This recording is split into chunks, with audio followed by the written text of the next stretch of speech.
Attachment है।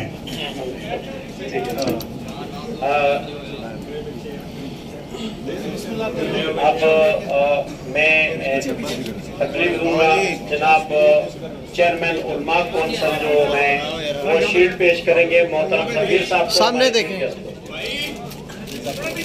Wait कीजिएगा sir video के लिए। आ जाए यार साइड पे। जनाब जमाल खान तरकई साहब से गुजारिश है कि वो शील्ड पेश करें।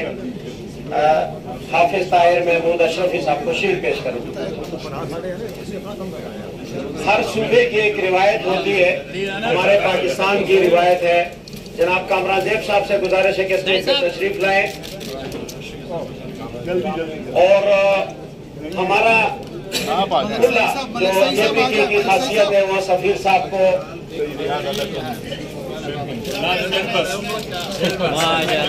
जज़ाकल्लाह खैर, माशाअल्लाह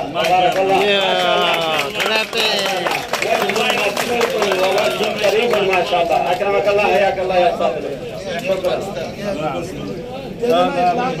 अब चेयरमैन इस्लामाबाद जोन कश्मीरी शाल का तोहफा पेश करेंगे जनाब सफीर साहब को। माशाअल्लाह माशाअल्लाह। अब गुजारिश है चेयरमैन सिंध जोन से कि वो शाल का तोहफा